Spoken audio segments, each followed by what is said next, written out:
ಸರ್ಕಾರ ಮತ್ತು ಭಾರತ ಸರ್ಕಾರ ಎರಡೂ ಸರ್ಕಾರಗಳು ರೈತರಿಗಾಗಿರ್ತಕ್ಕಂಥ ಅನಾನುಕೂಲಗಳನ್ನ ಗಮನಿಸಿ ಇವತ್ತು ಏನೇ ಸಮೀಕ್ಷೆ ಬರಬೇಕಾದ್ರೂ ಕೂಡ ಬೆಳೆ ಸಮೀಕ್ಷೆಯನ್ನ ಕೃಷಿ ಇಲಾಖೆಗೆ ಬಂದು ಅವರು ಒಂದು ನೋವನ್ನು ಹೇಳ್ಕೊಬೇಕಾಗಿತ್ತು.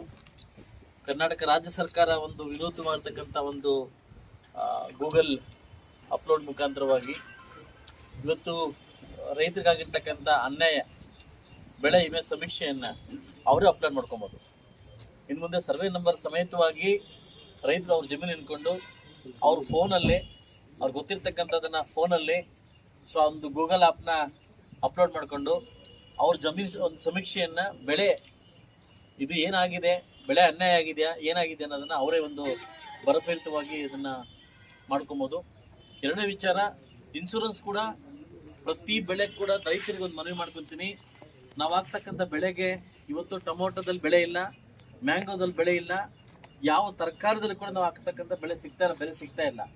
ಆ ಸಂದರ್ಭಕ್ಕೆ ಬಂದಾಗ ದಯವಿಟ್ಟು ಎಲ್ರಿಗೂ ಒಬ್ಬ ಶಾಸಕನ ವಿನಂತಿ ಮಾಡ್ಕೊಳ್ಳೋದೇನಂತಂದ್ರೆ, ನೀವು ಹಾಕೋಕ್ಕಿಂತ ಮುಂಚೆ ಯಾವ ಬೆಳೆ ಹಾಕ್ತೀರಾ ಆ ಬೆಳೆಗೆ ವಿಮೆ ಮುಖಾಂತರ ಇನ್ಶೂರೆನ್ಸ್ ಮಾಡೋ ಮುಖಾಂತರವಾಗಿ ಬೆಳೆ ಮಾಡ್ಕೊಳ್ಳಿ ಅಂತ ಕೇಳ್ಕೊತೀನಿ. ಒಂದು ವೇಳೆ ಬೆಲೆ ಬೇಲೂರಾದಾಗ ಆ ರೈತ ನಮ್ಗೆ ಸಿಗದೇ ಇದ್ದಾಗ ಖಂಡಿತವಾಗ್ಲೂ ಇನ್ಶೂರೆನ್ಸ್ ನಮ್ಗೆ ಕ್ಲೈಮ್ ಆಗುತ್ತೆ. ಅದರಿಂದ ವಿನೂತನವಾಗಿ ಈ ಕಾರ್ಯಕ್ರಮವನ್ನು ಮಾಡ್ತಾ ಇದ್ದಾರೆ. ಬೆಳೆ ಸಮೀಕ್ಷೆ ಕೂಡ ಈ ನಮ್ಮ ವೆಹಿಕಲ್ಲು ನಮ್ಮ ತಾಲೂಕು ಬಂದಿದೆ.